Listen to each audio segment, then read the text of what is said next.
రొట్టె కారం రంగు రుచి ఆచి కారం పొడి. తెలంగాణ జాగృతి అధ్యక్షురాలు ఎమ్మెల్సీ కవిత బీఆర్ఎస్ పార్టీని వేటాడుతున్నారా?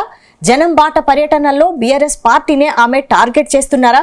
ముఖ్యంగా కేసీఆర్ చుట్టూ ఉన్న కీలక నేతలపైనే ఆమె ఆరోపణలు సంధిస్తున్నారా? అయితే కవిత టూర్తో బీఆర్ఎస్ కు భారీ డ్యామేజ్ ఖాయమా? కవితను కంట్రోల్ చేయాలని బీఆర్ఎస్ నేతలంతా హైకమాండ్ కోరుతున్నా కేసీఆర్ మాత్రం సైలెంట్ మోడ్ ను కంటిన్యూ చేస్తున్నారా?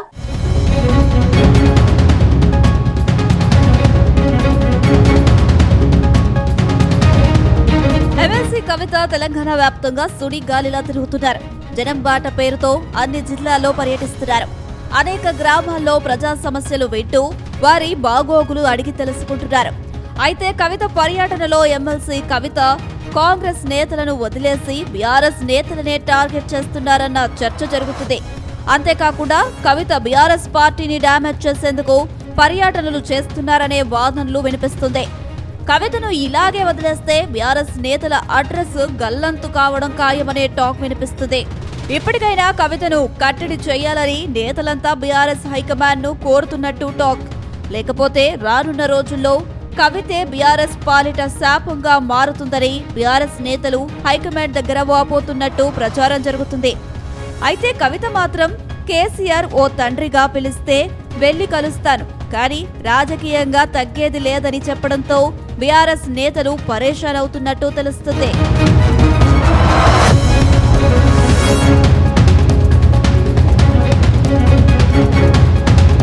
తాజాగా నల్గొండ జిల్లాలో తెలంగాణ జాగృతి అధ్యక్షురాలు కవిత పర్యటించారు. జాగృతి జనం బాట కార్యక్రమంలో భాగంగా మునుగోడు నియోజకవర్గంలోని కృష్ణరాంపల్లి ప్రాజెక్టు పరిధిలో ముంపునకు గురైన భూ నిర్వాసితులతో కవిత మాట్లాడారు. వారి సమస్యలు అడిగి తెలుసుకున్నారు. ప్రభుత్వమే బాధితులను ఆదుకోవాలని డిమాండ్ చేశారు. అంతేకాకుండా గత ప్రభుత్వం భూ నిర్వాసితులకు కేవలం ఎకరాకు 4 లక్షల పరిహారమే ఇచ్చిందని ఆరోపించారు. ఇదే జిల్లాకు చెందిన మంత్రి జగదీష్ రెడ్డి రైతులను పట్టించుకోలేదని ఆరోపించారు. గతంలో అందరికీ న్యాయం చేస్తామని దేవుళ్లపై ప్రమాణం చేసిన జగదీష్ రెడ్డి సవాల్ చేసి పత్తా లేకుండా పారిపోయారని ఆరోపించారు. అయితే మునుగోడు పర్యటనలో స్థానిక ఎమ్మెల్యేలను వదిలేసిన కవిత ఇక్కడ కూడా నాన్ లోకల్ లీడర్ను టార్గెట్ చేయడం హాట్ టాపిక్ గా మారింది. దయచేసి నేను ప్రభుత్వాన్ని కోరుతా ఉన్నా, ఇది కరెక్ట్ పద్ధతి కాదు. మరి ఎంత ఆలస్యం అయితే అంత ఇంకా వీళ్ళందరికీ కూడా బాధ అయితే ఉంది. కాబట్టి ఖచ్చితంగా త్వరితగతిన వీళ్ళ కాంపన్సేషన్ ఇవ్వాలని చెప్పి కూడా నేను డిమాండ్ చేస్తా ఉన్నా. ఇప్పుడు మనం అనుకున్నట్టు ఒకవేళ ఇవ్వకపోతే ఖచ్చితంగా ఏదో దగ్గర కూర్చోవాలి, దాన్ని కూడా ప్లాన్ చేద్దాం. గట్టిగా పట్టుబడితేనే అవుతుంది పని. ఎందుకంటే ఎవరు గట్టిగా మాట్లాడితే వాళ్ళ పనులు అవుతున్నటువంటి పరిస్థితి ఉన్నది.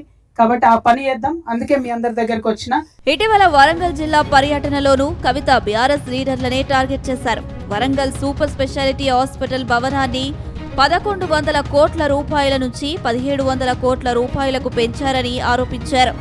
ఒక బినామీ కంపెనీకి పనులు ఇచ్చారని, అది హరీష్ రావు బినామీ కంపెనీ అని ఆరోపించారు. దానిపై విజిలెన్స్ విచారణ చేసి ప్రభుత్వ నివేదిక తెప్పించుకుని చర్యలు ఎందుకు తీసుకోవడం లేదని ప్రశ్నించారు.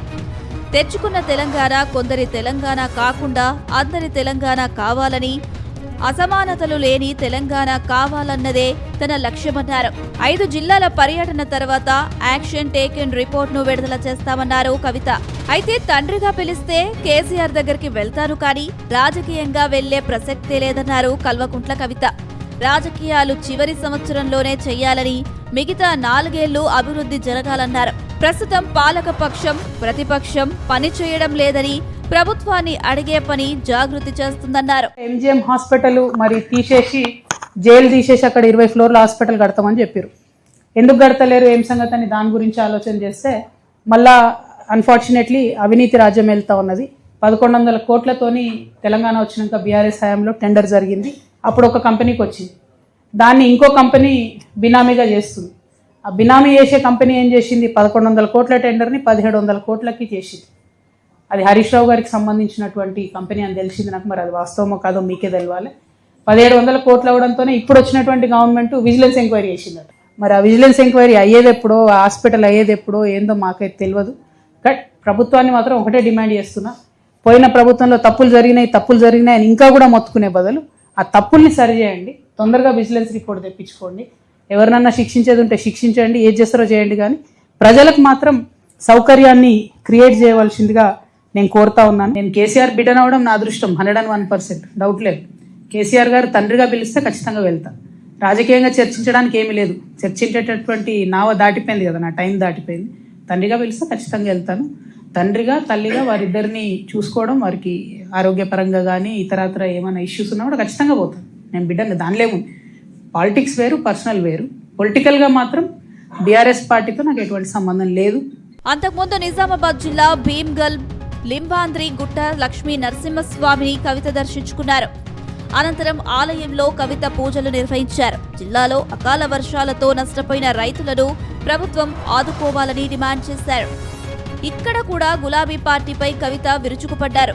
ప్రతిపక్ష పార్టీ ప్రభుత్వాన్ని నిలదీయడంలో విఫలం అవుతుందని విమర్శలు గుప్పించారు. గత ప్రభుత్వ హయాంలో నిర్మించిన చెక్ డ్యాంలు వర్షానికి ధ్వంసమై ఎక్కువ పంటలు నీట మునిగాయని ఆరోపించారు. నాణ్యత లేకుండా చెక్ డ్యాంలు నిర్మించి కోట్ల రూపాయలు కొల్లగొట్టారని మండిపడ్డారు. అయితే కవిత తన ప్రతి పర్యటనలోనూ గులాబీ లీడర్లను టార్గెట్ చేస్తున్నారు.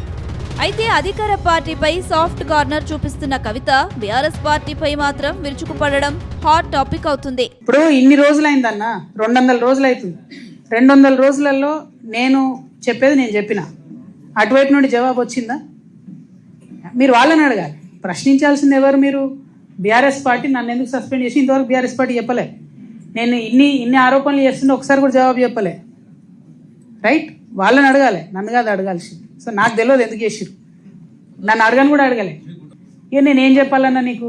కుటుంబంలోకి వెళ్ళి నన్ను బయట వారేసిరు అంటే కుటుంబం అంతా అంటావు. మళ్ళీ మీరు ఆలోచన చేయరన్నా. మొత్తం మీద కవిత మాత్రం ఓ క్లారిటీతో వెళ్తున్నారనే టాక్ ఉంది. వచ్చే ఎన్నికల్లో తాను కీలక శక్తిగా మారేందుకు ప్రయత్నాలు చేస్తున్నారు. అంతేకాకుండా బీఆర్ఎస్ పార్టీని దెబ్బతీసేలా కవిత వ్యూహాలు కనిపిస్తున్నాయి. అయితే ఎన్నికలకు మరో 3 ఏళ్ల సమయం ఉంది.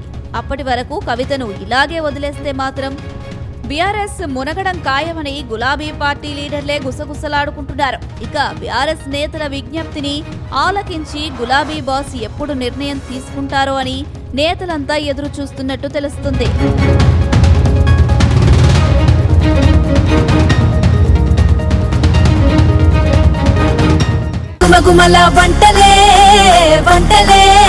తెరకొట్టే కారం రంగు రుచి ఆచి కారం పొడి.